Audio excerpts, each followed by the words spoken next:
Hey everybody, welcome back to my channel. Today we're going to continue our Tamiya Grasshopper II kit build series. We're going to be working on steps 6 through 9, which are all electronics related. We're going to start by testing all of these electronics and make sure they all work with each other. Then we'll put together the steering assembly with the servo. After that, we're going to install the electronics into the car chassis. Then we'll wrap it up with a little bit of cable management. If you're watching this video, it's very likely you're just starting out in RC. So let me go over all of the components here and how they work with each other. Let's start with the battery. Everybody knows what the battery does. It provides power to the rest of the components. The battery is connected to the electronic speed controller, also known as the ESC.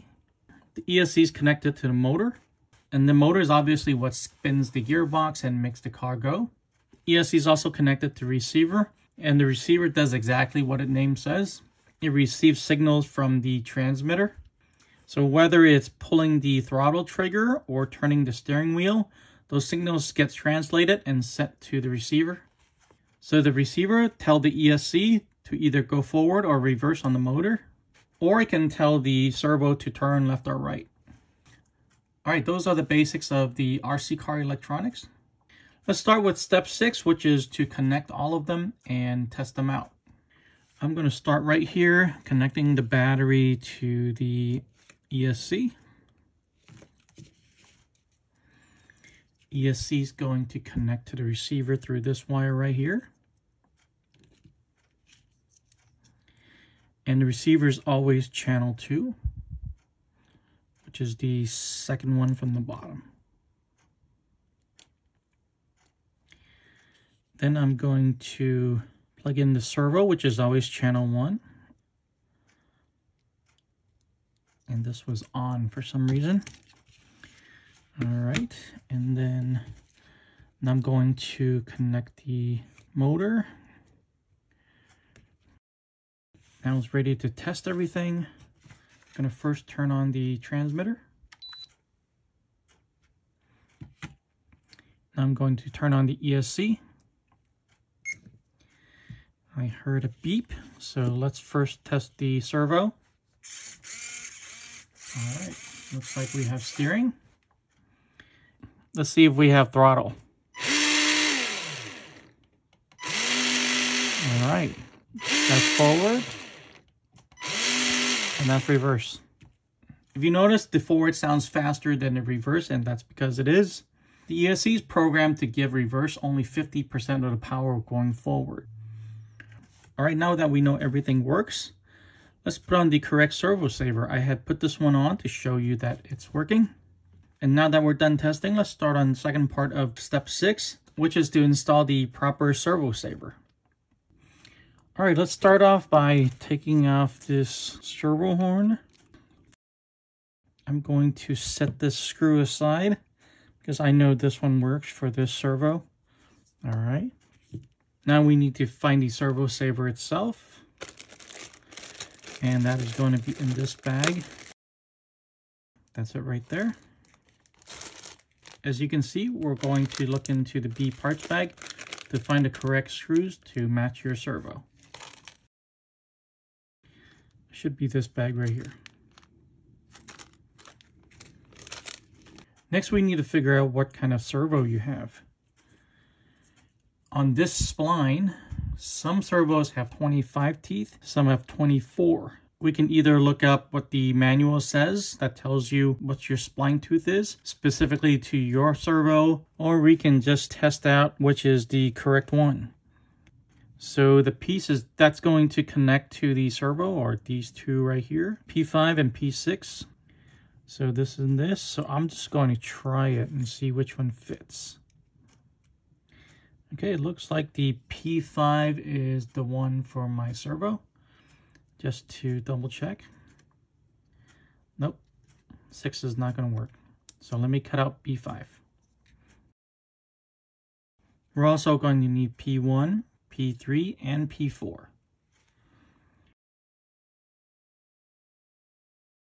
So for you watching this, your next step would be to open this bag and test out each of the screws in this bag to see which one will fit your servo. Okay, that one seems a little too big. I think this one will work. Let's test the last two just in case. So my choice would be this right here. And let me just double check that it's not too long.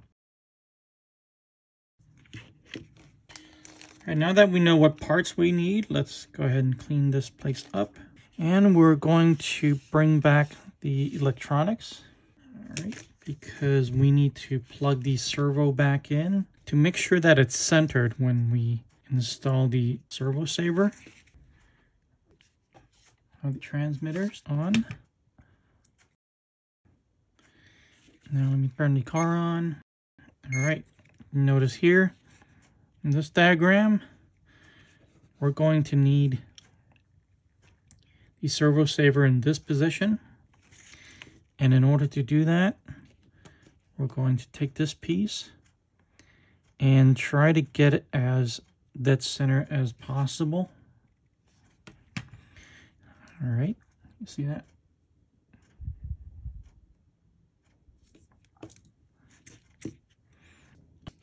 Next goes on this ring, and it's the same on both sides. So it doesn't matter which way you put it on. Just have to make sure that this is indexed properly. And then next is the Servo Saver itself. And you can see it's going to index into that notch as well. Now goes the spacer. And then the screw that we figured out was the correct size. You want to be firm with this, but you don't want to over tighten and break your servo. So let's see. All right. All right, now that the Servo Saver is on, we can unplug the servo again and put the rest of these aside. Let's move on to step 7. All right, for step 7, we're going to need some things from the B parts bag again. We're going to need these 2 adjuster rods right here. And we're also going to need these rod ends. It looks like that. All right, we're going to screw the rod ends onto the adjuster rod and make the long one 90 millimeters and the short one 73 millimeters. And we don't need a caliper or a ruler for this. This manual is printed to scale. So when we are done, we just have to lay it on top of the manual and see how close we got. So for the longer adjuster rod, the open end is going to face us, and this L part is going to be down like that. And let's take a look. Oh, that's pretty close. All right, second one. The second one, the open end is going to face away from us, and the other side is also going to be on the bottom. All right. I'm pretty happy with that. Next, we're going to attach the servo onto the servo mount, which are C18s, and they're going to be these 2 blocks right there.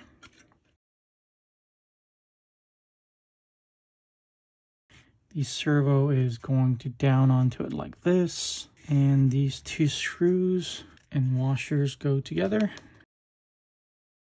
And we're just going to put the screw through this hole right here.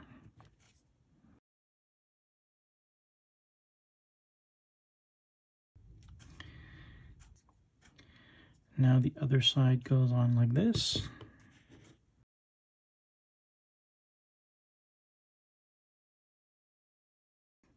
Like that. And now we're going to attach the 2 adjustment rods. The short one goes on this side, which is the left steering, and the right one goes on this side. And we're going to be inserting the end into the 2 corner holes right here. So when you're done, it should look like this. All right, let's move on to step 8 and put the servo into the chassis. We're going to start by bringing in the chassis. Then we need to find all of these screws right here. 2 of the BB2s, which is for the receiver. We need 1 BA5 right here, 2 BB3s, and 3 BA6. We also need 3 of these BB7 washers and 2 of these BB8 washers. And we're also going to need part C10, 2 of these C14s, and this C17 right here. In the second part, we're also going to need this double-sided tape and a pair of scissors. So let's start with C17, which is this piece right here. And that's just going to be part of the post to hold down the body later on. So it's the 1BA5, it's the longer screw. Now we're going to put the servo on. We're going to need the BB3 and 2 of those larger washers. First, we're going to take the servo and put these 2 adjuster rods down into there. Then we're going to line it up.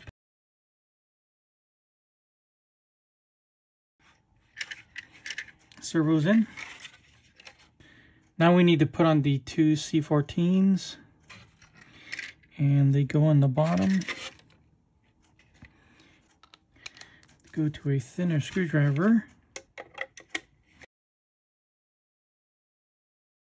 I don't know if you can see that hole. That hole should be going this way. Take your time with these 2 screws. The screwdriver that would fit in there was a little bit smaller, but you do have to get these very tight. Now let's put on the antenna mount, which is this right here.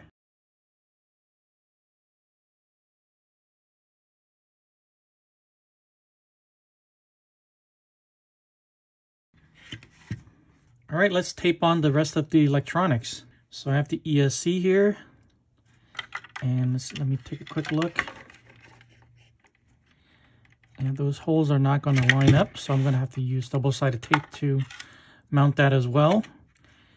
And I'm going to put the ESC pretty far back, like around there.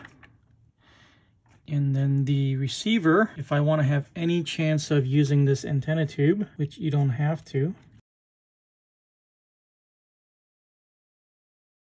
I think I'm going to put it right there. So I'm just going to eyeball a couple rectangular shaped double-sided tape here. One for the ESC. The motor wires are going to turn around like this. Battery's going to reach out from there, so we should be good there as well. And it's just a switch now.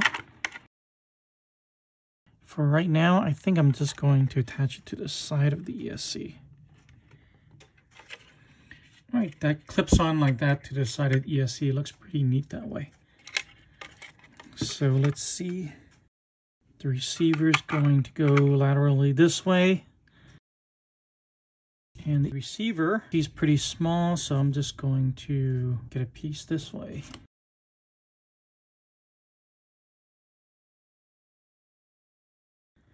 Let's see, I'm sure I can reach. And plug this in as well. Servo on channel 1 and the ESC on channel 2. Now, the next page is going to be cable management, so let's take a look at that. It's basically asking us to kind of tuck all of these wires in, which is not a problem. And this is probably the only wire I need to put together.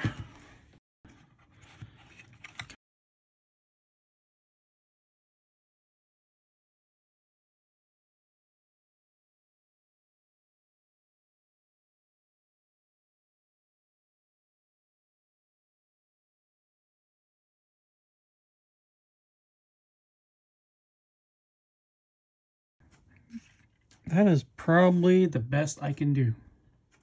All right, that's it for today's video. We put the Servo Saver onto the servo. We mounted the servo and installed the body posts. Then we taped down the ESC and the receiver. Then we did a little bit of cable management. All right, thanks for watching this video. If you got anything out of it, please drop a like, subscribe for more, and I'll see you guys in the next one.